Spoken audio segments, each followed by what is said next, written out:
336, para você relembrar.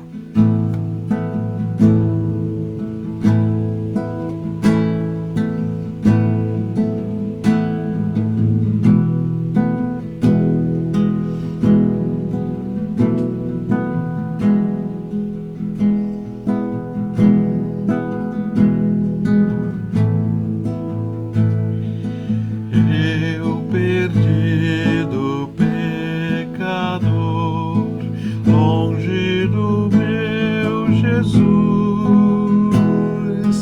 me encontrava sem vigor, a perecer sem luz.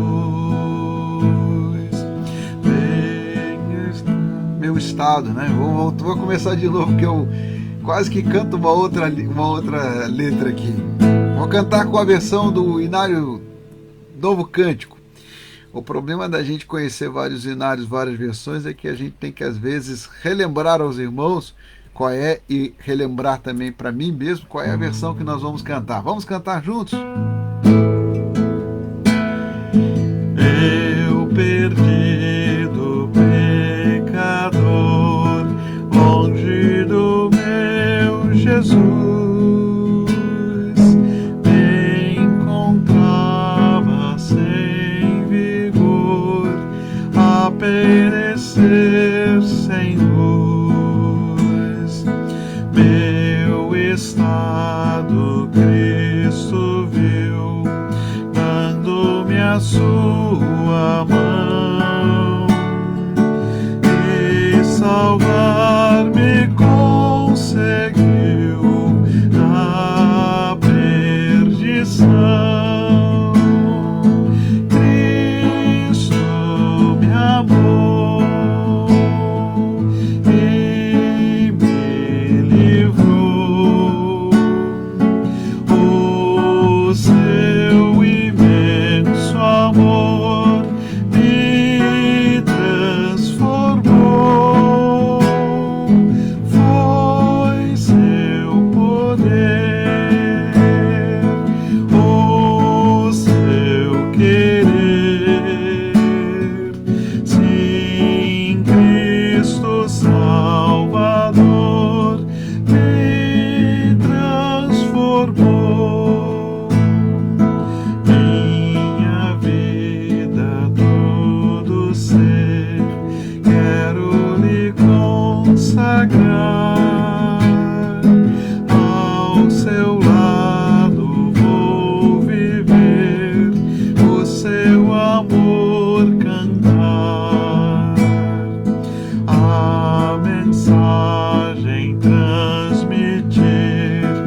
Amém, amém, amém. Cristo Salvador me transformou, te transformou, nos transformou.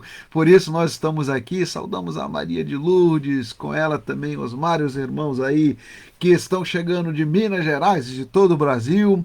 Você que está aqui conosco na hora de Brasília, 20 horas 29 minutos aqui em Florianópolis. Nós estamos juntos pela graça do Senhor, porque o seu amor nos alcançou, porque ele nos transformou. Se não fosse o Senhor que esteve ao nosso lado, há muito já teríamos sido devastados, submersos, já deveríamos ter deixado de existir. Há muito que nós teríamos vivido a morte da nossa alma, mas o Senhor nos trouxe vida, assim como nós vamos ter a oportunidade de falar hoje.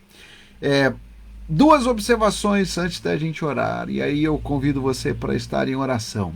Em primeiro lugar, a gente precisa pedir por aqueles que, além do pastor André e da Carla, estão viajando. Esse é um período em que tem um feriadão, com uma quinta-feira de feriado, sexta-feira muitas vezes as pessoas têm pontos facultativos, e aí eu vou pedir para você para orar por aqueles que estão na estrada, que estão em viagens, que também vão sair neste momento, e que Deus guarde especialmente também aqueles que são responsáveis pela segurança das estradas, os policiais rodoviários federais, em especial aqui o pastor Jonathan, que nós saudamos, pastor lá de Tubarão, pastor auxiliar de Tubarão, aqui em Santa Catarina, e que é uma igreja nova, uma igreja recém-organizada. O pastor Joel Kruger é o seu pastor efetivo, o Jonatas é o pastor auxiliar, e o Jonatas é policial rodoviário federal. E como ele, muitos policiais rodoviários federais, policiais estão aí de plantão nesse feriadão e pedem que você revise o carro antes de viajar, que tenha cuidado na estrada, que vá diante de Deus. Por isso a gente cantou aqui este Salmo 121, Senhor, que te guarde na entrada e na saída, na ida e na volta. E como os irmãos já sabem, a partir de sábado o pastor já está no movimento de viagem. Viajamos domingo, 1h da manhã, vamos aí até o Panamá, ficaremos lá durante todo o domingo. Na madrugada do domingo para segunda-feira já estaremos aí a caminho do Canadá, depois retornamos para o Panamá, depois retornamos para Florianópolis. Então essa será a nossa jornada de viagem aí, eu convido você para interceder. Mais provável que no dia 26 de junho, que é feriado cósmico interplanetário, que é o aniversário de casamento do pastor, aniversário de vida do pastor André, é mais provável que a gente ainda esteja em viagem. Mas se eu estiver online, vou avisar os irmãos, e a gente canta um ano mais de vida e agradece ao Senhor por estarmos juntos. Então eu estou aqui já adiantando para você a nossa agenda. Fique atento aqui na Hora da Aliança, no canal da igreja. A gente vai manter notícias do trajeto, notícias da viagem. Vamos aí encaminhar aos irmãos também motivos de oração. E se a gente conseguir, nós vamos fazer aqui alguns períodos ao vivo. Talvez a gente não consiga fazer os 50 minutos da Hora da Aliança, porque estaremos aí caminhando com a conexão ainda através do roaming. Mas se tiver tudo certo, os irmãos já sabem que a gente vai estar ali mantendo a mensagem. Então, vamos avisar com um dia de antecedência, inclusive o horário, para a gente fazer a coordenação dos horários. Tem um desafio aí, que é o fuso horário, para todos nós, para o pastor também, mas a gente vai avisar antes, entraremos online, oramos juntos, compartilhamos a palavra. Só não vai dar para cantar, porque eu não vou levar o violão na viagem. Mas eu convido você para que esteja orando conosco. Vamos falar com Deus.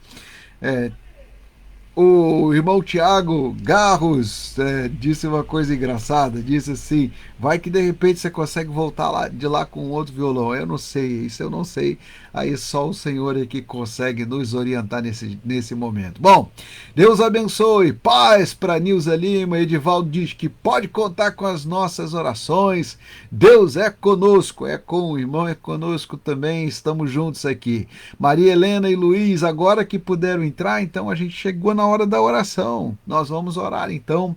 Vamos falar com o Senhor, nosso Criador, e vamos atender ao chamado da voz do nosso Redentor. Eterno Deus, Pai bendito e amoroso, nós te agradecemos pela obra de Cristo Jesus em nossa vida.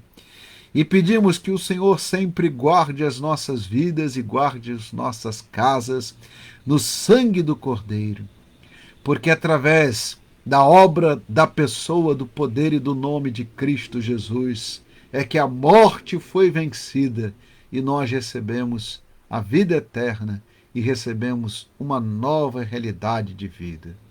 Nós te bendizemos por isto, ó Deus, e pedimos que o Senhor abençoe todos aqueles que estão aqui neste livro de oração.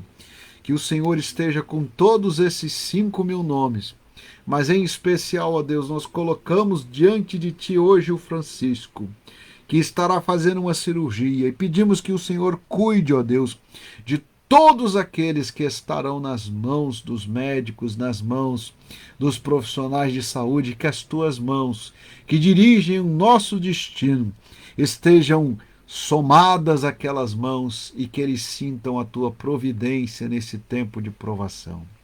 Pai bendito e eterno, também te pedimos que o Senhor leve nas Tuas mãos aqueles que viajam, que o Senhor os conduza em segurança e possa trazê-los na mais profunda paz.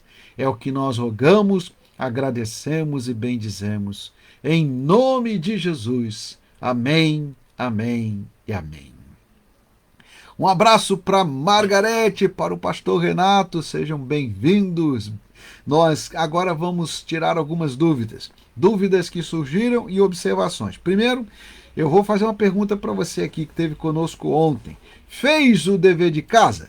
Leu Romanos capítulo 5? Se você não leu Romanos 5, vai ler agora comigo de novo, né? Se você não já leu, já vai entender boa parte do que a gente vai explicar, mas se você não leu, vai ler de novo, e esse foi o dever de casa que eu dei para você.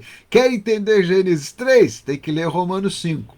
Então, nós vamos ler aí a mensagem do Evangelho conforme Paulo escreveu em Romanos, e aí nós vamos entender a obra do Senhor, não apenas naquele momento da queda, mas também na profecia, na restauração, na redenção que nós temos em Cristo Jesus. Para aproveitar essa história de redenção, eu quero convidar você aqui para conhecer um trabalho de altíssima qualidade. E aí, veja, a gente tem que estar atento às coisas que acontecem na caminhada da vida. Tem alguns shoppings, tem algumas feiras de livro, uma coisa chamada Ciranda do Livro, livros por um preço mais barato. Pois então, eu comprei esses 3 livros, cada um deles custou R$10, gastei R$30.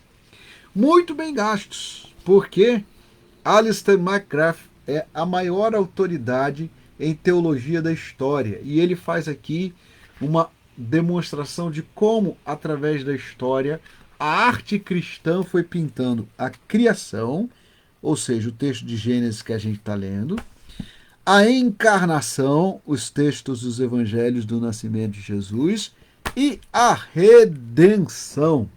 Essa é uma imagem da redenção, de um dos quadros que tratam da redenção. Tem quadros aqui de Caravaggio, tem quadros de Rembrandt, tem quadros de vários irmãos que conheceram a mensagem cristã e eram também artistas. Sabe por que eu estou contando essa história aqui para você? Para você entender aquilo que é a visão ao longo da história do cristianismo. Inclusive tem uma dessas imagens que É maravilhosa para você ver, que é a visão aqui da cruz do alto. A maioria das pinturas da cruz são feitas de baixo para cima, olhando lá o Cristo na cruz, os que estão ao seu lado, aqueles que estão aqui em volta. Essa imagem pintada do Cristo na cruz de cima para baixo é um outro ângulo que mostra aquilo que o Senhor tem feito por nós. É importante você saber que esta aqui é uma das obras mais populares de Salvador Dalí, o Cristo na cruz. E aqui eu queria convidar você para que entendesse que este é o projeto de Deus para nós, que através da arte, através da cultura, a gente perceba a mão do Senhor. Alistair McGrath, como eu falei, é professor de teologia histórica da Universidade de Oxford e diretor do Centro de Oxford para Evangelismo e Apologética, editor da revista Cristianismo Hoje. E eu queria convidar você para entender que nós precisamos ver os sinais da graça na natureza e entender tudo. Ali a Rô falando do puxão de orelha. Não foi puxão de orelha, não. É só aquela lembrança que a gente tem. Eu pedi para ler Romanos 5. Deu para ler? Se conseguiu ler Romanos 5, graças a Deus. Se não conseguiu, a gente vai aprender hoje o significado da queda.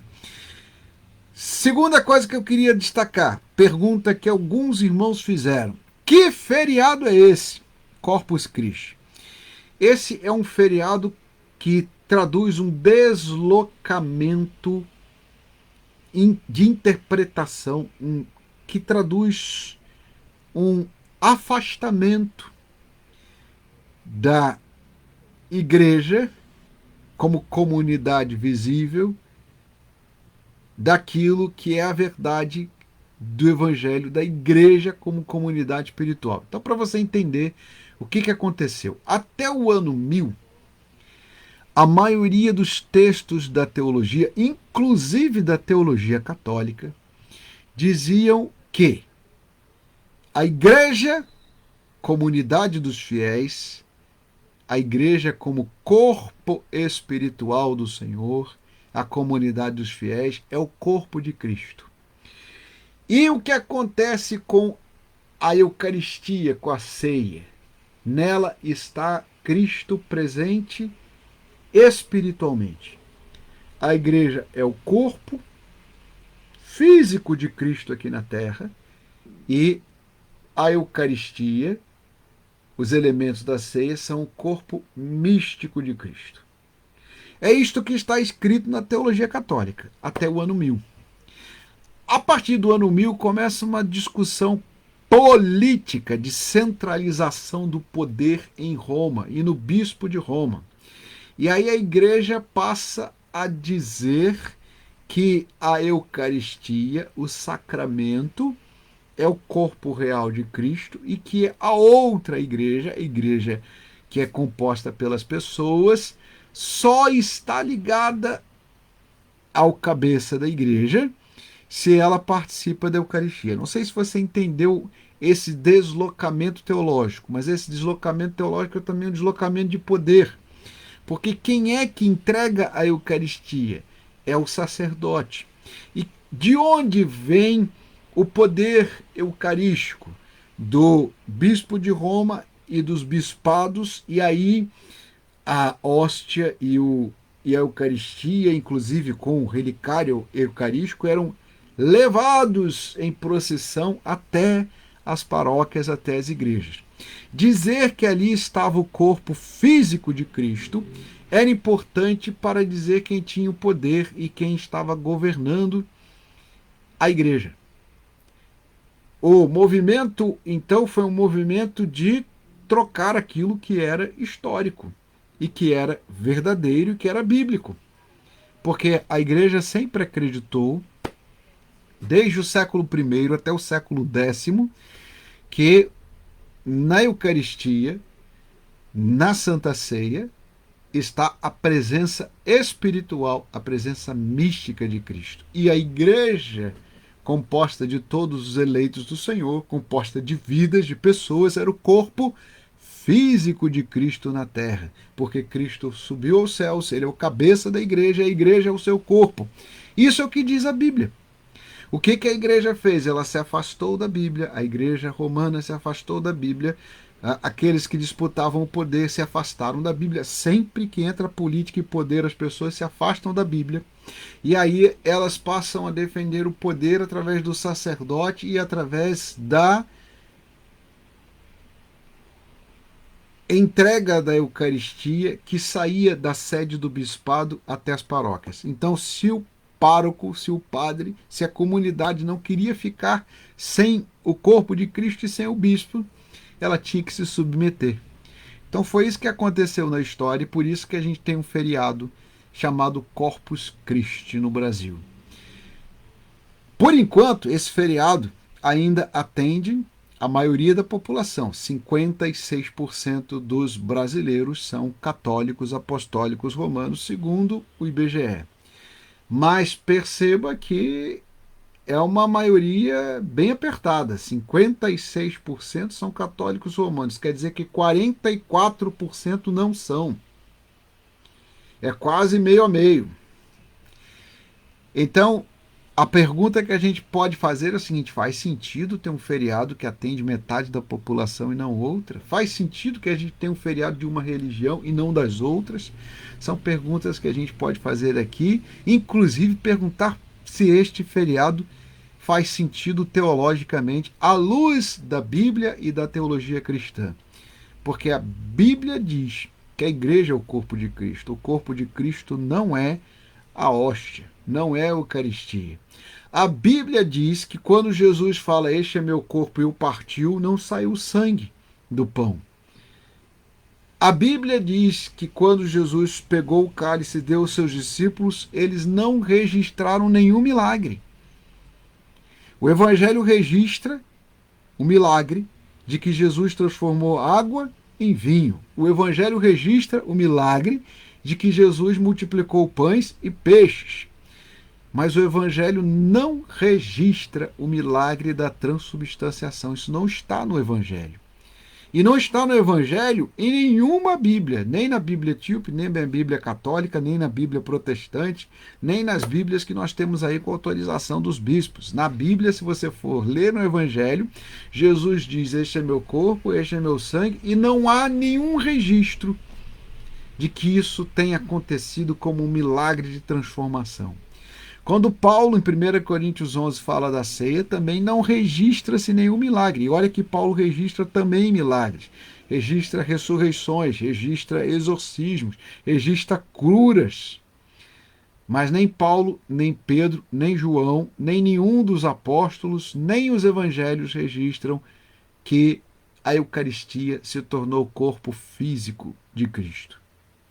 Porque o corpo de Cristo na terra é a igreja, composta de todos aqueles que são filhos e filhas de Deus. Estou respondendo aqui a pergunta que muita gente fez sobre esse feriado, que hoje, quinta-feira, em muitos lugares do Brasil é feriado, e este feriado é um feriado de origem católica romana, e um feriado que foi instituído posteriormente, quando a doutrina católica romana passou a falar da centralidade do bispo de Roma, do poder dos bispos e da Eucaristia, e passou a defender a presença real, a presença física de Cristo na Eucaristia. O que a Bíblia nunca defendeu, o que a teologia católica nunca ensinou até o século X.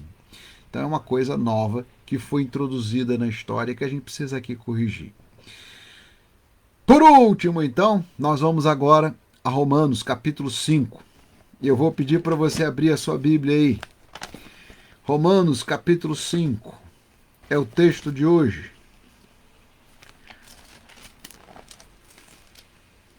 Que diz o texto aqui?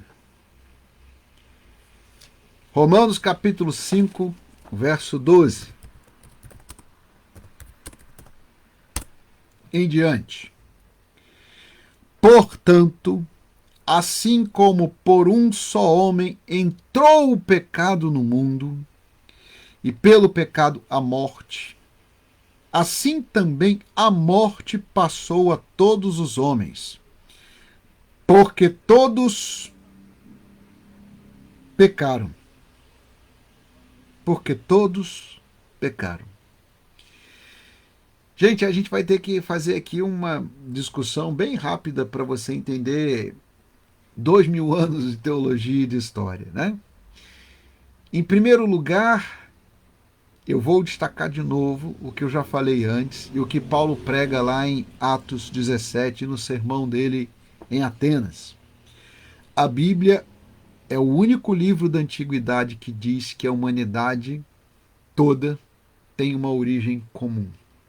De um só e de um só casal, de uma só família, todas as outras famílias humanas nasceram. Isto já foi confirmado por algumas pesquisas genéticas. Apesar da gente ter cor de pele diferente, cor de cabelo diferente, cor dos olhos diferente, apesar de alguns terem barba, outros não terem barba, apesar de alguns terem 1,90 m e outros 1,50 m, todos nós temos o mesmo mapeamento genético. Inclusive, aquele nosso irmão que fez um mapeamento do genoma humano, Francis Collins, ele vai ensinar naquele livro Linguagem de Deus isto.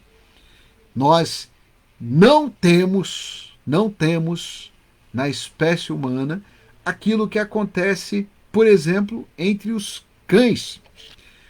Nós não podemos falar de uma distinção de raças que seja tão marcante, apesar de termos alguns aspectos fenotípicos diferentes. Um pode ter 1,90 m, outro pode ter 1,50 m, temos cores de peles diferentes, cores de olhos diferentes, são várias opções. Apesar de termos tipos sanguíneos diferentes, nós não constituímos espécies diferentes e nem sequer raças diferentes, como algumas pessoas pensam. O que a genética moderna diz é que nós todos fazemos parte da única família, a família humana. E é isto também que a Bíblia diz. E a Bíblia diz isso de uma maneira forte, dizendo que nós temos um Criador e que ele fez uma aliança com o primeiro casal, com Ava e Adam, que são as expressões em hebraico que a gente traduz para Adão no lugar de Adam e Eva no lugar de Ava. Então, mas quando você vai lá e vê o texto, você percebe que a Bíblia está ensinando e está dizendo que a humanidade toda tem origem neste mesmo grupo familiar. Existem outras teorias que falam de diversas famílias e até teorias, como em outras cosmogonias e em outros relatos de outros povos antigos, que falam que a humanidade é diferente porque os grupos são diferentes, as línguas são diferentes, as etnias são diferentes. A Bíblia explica por que as línguas e as etnias são diferentes, mas a Bíblia diz que essa diferenciação aconteceu depois. Primeiro a gente tinha um tronco original, uma família original. Nós vamos chegar nesse texto quando a gente chegar lá em Gênesis 11, mas por enquanto, veja que a Bíblia está dizendo que de um só entrou o pecado no mundo, entrou o pecado na história da humanidade. Esse conceito passou a ser chamado de pecado original, que faz com que todos nós sejamos solidários no pecado de Adão. E os teólogos vão dizer solidários como? Alguns vão dizer que este pecado ele é transmitido através de um aprendizado. É uma teoria que diz que cada criança nasce inocente, pura, e que depois ela vai aprendendo o erro, e o erro é mais tentador do que a virtude. Esta não é a teoria da Bíblia. Apesar de você ter muita simpatia pelos bebês, pelas crianças, o que a Bíblia diz lá no Salmo 51 e o que a Bíblia diz aqui em Romanos 5,12 é que todos pecaram e todos nascem em pecado. O bebezinho mais bonitinho que você conhece já tem dentro de si o pecado original e a inclinação para o pecado.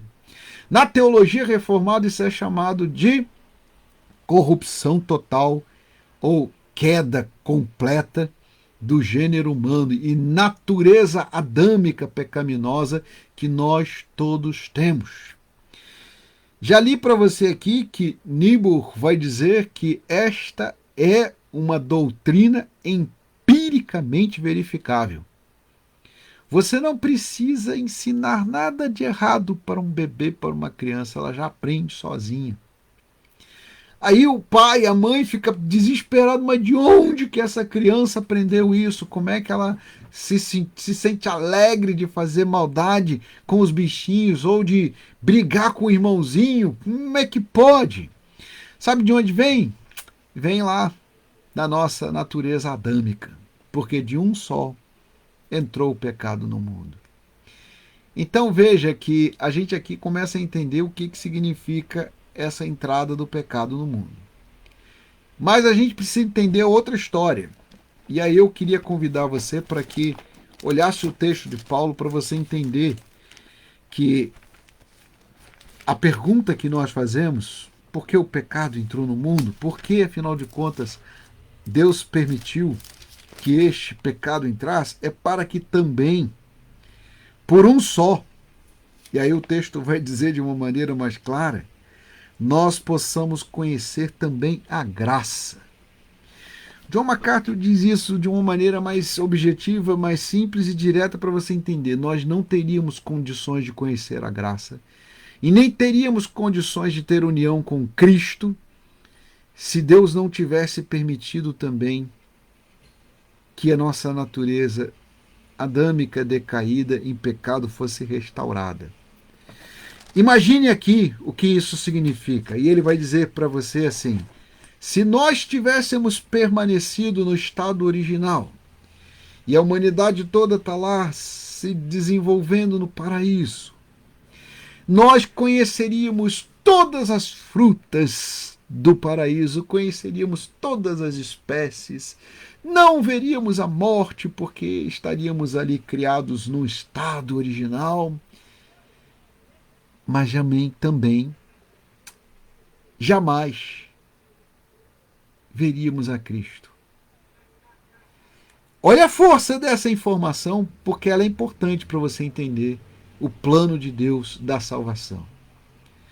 Porque o plano dele é nos fazer um com Cristo. Acabei de falar que a igreja é o corpo de Cristo e Cristo é o cabeça. Esta realidade só é possível através da graça.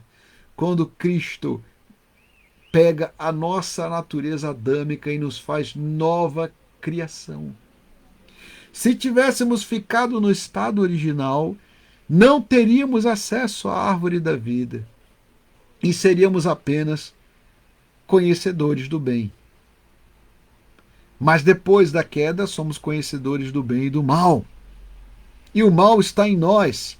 E a resposta para o mal é a nossa união com Cristo, é a nossa redenção. Ou seja, aquele que está lá na cruz, olhando para baixo, e está dizendo, agora está completo o plano da criação. E agora, finalmente, o homem pode ter união com Cristo. Preste atenção no texto, eu vou ler de novo, que acho que você não deve ter lido. Por um só entrou o pecado e a morte no mundo, e todos pecaram.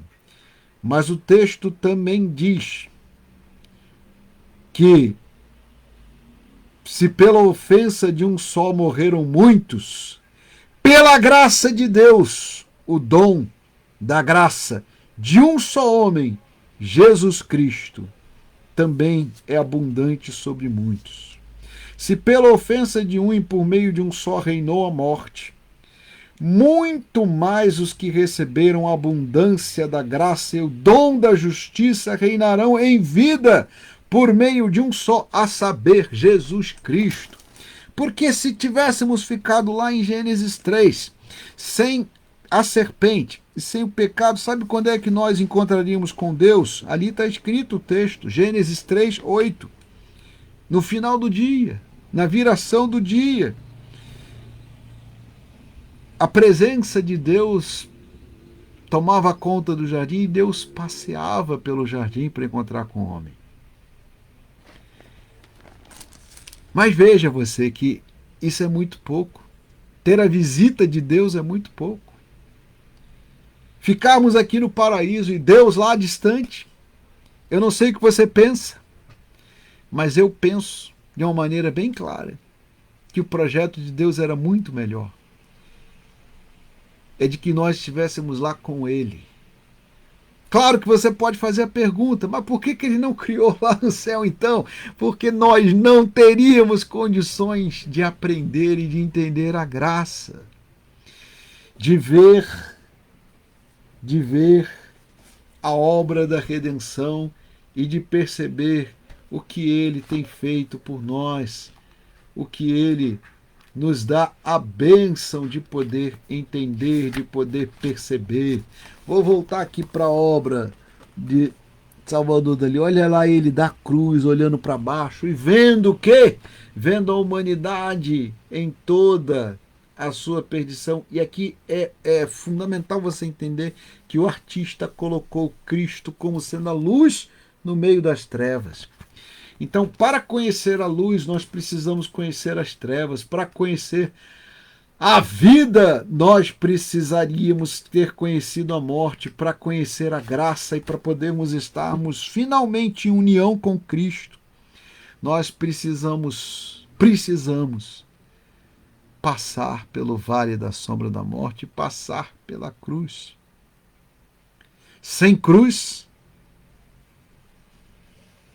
não há graça. E sem pecado, não há cruz. Por isso é preciso que a gente entenda o que diz aqui a própria Bíblia. Por uma só ofensa veio o juízo sobre todos os homens para condenação.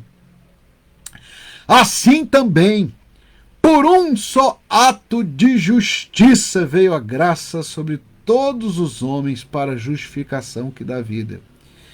Pela desobediência de um só homem, muitos se tornaram pecadores.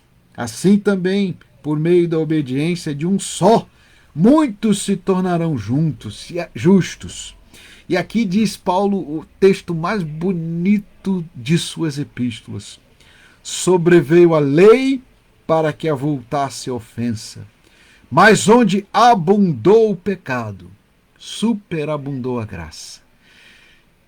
A Márcia faz ali a pergunta sobre o livre-arbítrio. Veja, muitos teólogos vão dizer que só Adão tinha livre-arbítrio, porque ele poderia pecar ou não pecar. Tendo pecado, ele perdeu o seu livre-arbítrio. Mas perder o seu livre-arbítrio não é uma coisa assim tão ruim. Spurgeon conta uma história maravilhosa, que eu queria que você entendesse para entender o que aconteceu com Adão, o que aconteceu com a humanidade e o que precisamos guardar no coração. A história que Spurgeon conta é de uma menina que, chegando numa loja de bonecas, escolhe uma boneca de porcelana. A mais bonita e a mais cara da loja. E é evidente que ela começa a brincar com aquela boneca de porcelana, e aí ela faz ali a papinha, e na hora que vai dar a papinha, a boneca de porcelana cai e se despedaça. Então, aquela criança chora muito. E pede para seu pai que compre outra boneca. E quando finalmente chega na loja de boneca, ela vira-se para o pai e diz assim: pai, escolhe para mim, porque eu não sei escolher. O que acontece com a história da queda e com a história da redenção? O que nós aprendemos em Gênesis 3 e Romanos 5 é que nós, pela graça e pela justiça de Deus, entregamos a Ele a escolha da nossa vida. Porque nós não sabemos escolher. Nós não somos deuses. E precisamos que o Senhor escolha por nós, que Ele dirija a nossa vida, que Ele seja o cabeça deste corpo que é a igreja. Que Ele dirija a nossa mente. Tem uma oração bem simples, que diz assim: que as palavras dos meus lábios e o meditar do meu coração sejam agradáveis diante de ti. Só tem um jeito disso acontecer. A gente tem que dizer que as palavras dos nossos lábios e o meditar do nosso coração sejam dirigidos pelo Senhor. Sejam dirigidos pelo Senhor. É o Senhor quem faz isto. E é pela graça, pela salvação que nós recebemos em Cristo. Algo que não vem de nós, não é mérito nosso, porque a gente não sabe escolher. Eu vou dizer de novo e outra vez. Se nós formos colocados diante da melhor escolha da vida e daquela que é a pior, nós não vamos escolher a melhor, porque nós não sabemos fazer isto. Porque nós não podemos fazer isso, porque nós somos limitados. O homem foi criado falível, mas ele só pode encontrar aquilo que é infalível através de Cristo. Ele precisa guardar isto no coração. Nós não sabemos escolher. Precisamos dizer ao Senhor: Senhor, a minha escolha é tua. A direção é tua. A graça é tua. E onde abundou o pecado, superabundou a graça. Guarda isso no coração. Salva esse vídeo se você puder aí, passe adiante, leia o que nós estamos pedindo, ouça de novo, faça suas anotações e entenda que no plano de salvação o Senhor escolheu nos colocar em união com Ele. E a união com Cristo, ela não acontece na Eucaristia, não, ela acontece na sua vida, na minha vida, na nossa vida, quando Cristo é o cabeça e nós somos corpo de Cristo. Quando nós passamos a entender que o ato de Cristo é que governa a nossa história e a nossa vida, e que o nome de Jesus e o poder de Cristo Jesus e o sangue do Cordeiro estão sobre a nossa vida e sobre a nossa casa, e somos salvos pela graça. Exclusivamente pela graça. Porque não podia ser de outro jeito, a gente não sabe. E nem saberia como escapar da morte e da tentação do tentador se não for pelo poder de Cristo. Por isso nós vamos orar agora no nome de Jesus, no poder de Jesus. Ele nos deu esse nome, nome que está acima de todo nome, para que toda obra do maligno e todo poder da morte sejam destruídos e desfeitos, e para que em Cristo Jesus nós nos tornemos nova criação. Para que na união com Ele nós possamos ter aquilo que não era nem sequer imaginável através daquele momento no Éden. Por isso o descendente da mulher esmagará e esmagou e continua esmagando a cabeça da serpente. A serpente mordeu seu calcanhar, fez ele sangrar, mas o sangue de Jesus foi derramado para que todos os nossos pecados sejam lavados. E eu quero pedir a você que agora ore comigo e coloque o nome de Jesus na sua mente, no seu coração, na sua vida. Vamos orar juntos? Se você já é crente, já faz parte da igreja, agradeça a Deus, porque Ele é o cabeça e nós somos corpo. Se você não é, eu quero pedir que você ore comigo para que o nome de Jesus te liberte de todo o cativeiro das trevas e de toda obra maligna e de toda perversidade e todas as realidades mortíferas deste mundo. Vamos orar? Senhor Deus Todo-Poderoso, no nome de Jesus, nós agora entregamos cada vida, cada lar, cada irmão e cada irmã aqui diante de Ti. Nós nos entregamos diante de Ti porque sabemos que não sabemos, nem podemos e nem imaginamos aquilo que é o melhor para nós. É o Senhor quem sabe. E diante deste nome poderoso e da obra perfeita de Cristo Jesus, nós pedimos, Senhor, realiza em nós o teu propósito. Dá-nos a mente de Cristo. Dá-nos a união com Cristo. Faze-nos perceber que aquele que nos olha do alto e da cruz derrama sobre nós o seu sangue e as suas lágrimas. E por esta obra maravilhosa do Senhor é que nós somos salvos. Não somos salvos pelas nossas obras, mas porque Ele escolheu se unir a nós. Somos salvos pelo seu poder, pelo seu amor. O seu amor nos transformou, o seu amor se renova a cada manhã, a sua misericórdia é infinita. E onde o pecado era mortífero, onde o pecado era múltiplo, onde abundou o pecado, superabundou a graça, transbordou a tua graça, e nós fomos alcançados por esta imensa e preciosa e maravilhosa graça de Jesus. E agora pedimos, Senhor, faze-nos a todos nós corpo de Cristo, porque Tu és o cabeça, Tu és o Senhor, e nós pedimos, dirige as nossas vidas, nossas escolhas e pensamentos, até aquele dia em que estaremos para sempre em união eterna contigo. É o que nós pedimos, agradecemos e bendizemos, hoje e eternamente, no nome de Jesus, nosso Senhor. A Ele seja toda a honra, toda a glória e todo o louvor. Amém, amém e amém.